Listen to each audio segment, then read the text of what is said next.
Hello viewers, welcome to my channel. আশা করছি সবাই ভালো আছেন। আজকে আমাদের ছাদ বাগানে রোপণ করা কিছু পালং শাক দিয়ে বেগুন দিয়ে একটা ভাজি রেসিপি শেয়ার করছি। তো প্রথমত আমরা পালং শাকগুলো তুলে নিচ্ছি এবং খুব ভালো করে ধুয়ে নেব। ছাদ বাগানে এরকম সবজিগুলো রোপণ করা খুবই সহজ। এই যে দেখছেন, এটা বস্তার মধ্যে মাটি দিয়ে তারপর শাকগুলো তৈরি করা হয়েছে, রোপণ করা হয়েছে। তো এই যে আমি সব কিছু একসাথে কেটে কুটে ধুয়ে নিয়েছি, বেগুন কেটে নিয়েছি, পেঁয়াজ, রসুন, কাঁচামরিচ, এই সিম্পল উপকরণ দিয়ে আজকে রেসিপিটি তৈরি করে নিচ্ছি।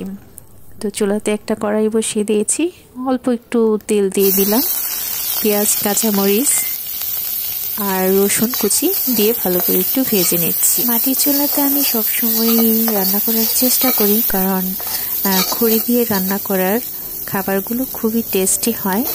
তো একটু পেঁয়াজ, রসুন, কাঁচামরিচ ভেজে নেওয়ার পর আমি কেটে রাখা বেগুনগুলো দিয়ে দিয়েছি, সামান্য একটু লবণ দিলাম। রান্নার ব্যাপারটা হচ্ছে আসলে সব কিছু আন্দাজ মতনই করতে হয়। বেগুন এবং পেঁয়াজ একটু ভেজে নিয়েছি 1 মিনিটের মতো। সামান্য একটু হলুদ দিয়ে দিলাম, হলুদের গুঁড়াটা দিয়ে তারপর আবারও মিশিয়ে নিচ্ছি। তবে আজকে পালং শাকগুলো আমি কোনো কাটাকাটি করিনি, আস্তেভাবে জাস্ট একটু পালং শাকের গুঁড়াটা একটু কেটে নিয়েছি, ধুয়ে নিয়েছি। আমরা যে রোপণ করা সবজিগুলো রান্না করে মাঝে মধ্যে খাই এবং আপনাদের সাথে শেয়ার করি, এই সবগুলো সবজি রোপণ করে আমার ছোট ভাই। সে খুব যত্ন সহকারে এই সবজিগুলো রোপণ করে। এই পর্যায়ে বেগুন আর পেঁয়াজ এগুলো ভাজিটা একটু সরিয়ে মাঝখানে একটু কড়াইটার মধ্যে পালং শাকগুলো দিয়ে দিয়েছি। পালং শাকগুলো দেওয়ার 2 মিনিট পরে একটু জলটা উঠে আসবে এবং রান্নাটা আমি কমপ্লিট করে নেব।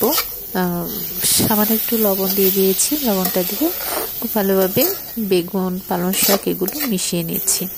খুব বেশি একটা সময় লাগে না, তবে হাতের নাগালে এই যে এত সুন্দর সুন্দর ফ্রেশ সবজিগুলো দিয়ে একটা ভেজ আইটেম বা নন ভেজ আইটেম আমরা রান্না করে খাই, সেটা কিন্তু আসলে সত্যি অনেক ভালো লাগে, তৃপ্তি সহকারে খাওয়া যায়। গরম ভাতের সাথে আজকে আমরা এই রেসিপিটা খেয়ে নেব। তো এই পর্যায়ে আমি আপনাদের সবাইকে অসংখ্য ধন্যবাদ জানাচ্ছি পপিস ওয়ার্ল্ডের সাথে থাকার জন্য এবং আজকের তৈরি পালং শাক বেগুন এই বাজিটির সাথে থাকার জন্য। আমরা 1 হাঁড়ি গরম ভাত নিয়েছি এবং অল্প একটু সবজি নিয়েছি, খুব অল্প হয়েছে, তারপরেও সবাই মিলে অল্প অল্প একটু করে খেয়েছি, কারণ স্বাস্থ্যকর খাবার খেয়ে আসলে অনেক ভালো লাগে।